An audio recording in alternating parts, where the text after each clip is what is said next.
Well, I certainly concur with Senator Schumer's in calling for our Republican colleagues to seriously negotiate an appropriations bill for 2023. As it stands, if we have a continuing resolution, it will be a disaster for our military personnel. First, defense spending will be about $62 billion lower than the level set out in our Senate bipartisan NDAA bill.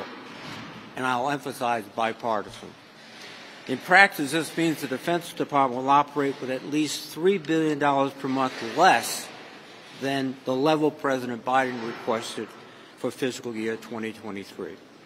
And the damage would be compounded significantly by inflation. We put forward in our legislation specific funding to cover the cost of inflation. That would not be at all included in a CR.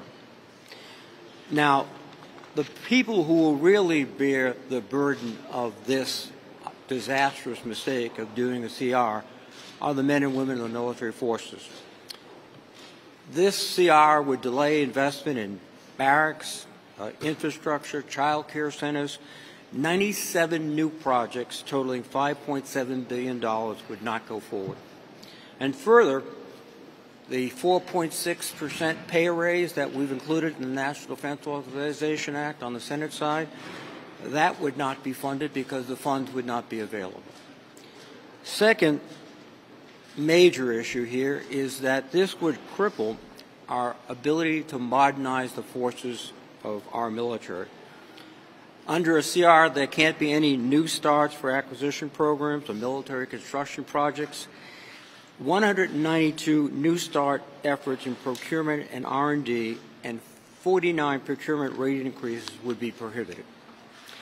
This was aptly described by General Berger, the Commandant of the Marine Corps. As he said, a CR is the last thing a force seeking to accelerate modernization needs. It represents a return to the budget uncertainty that has plagued the department for more than a decade. In effect, we'd be forcing our services to invest in legacy equipment, and this is simply congressionally mandated waste. Also, at this perilous moment in the world, a CR would cause a $5 billion shortfall in modernization efforts. And given these realities, we're in a situation that this would do significant harm to our national security. As General Brown, the Chief of Staff of the Air Force, said, all the money in the world cannot buy more time. Time is irrecoverable when you are working to keep pace against the well-resourced and focused competitors. Time matters, and we are wasting time at the expense of our soldiers, sailors, Marines, airmen, and guardians. The time has come to move on this bill, to get an omnibus, to make sure that our forces have the tools they need, the resources they need, and send the message that we are ready to defend the nation. Thank you.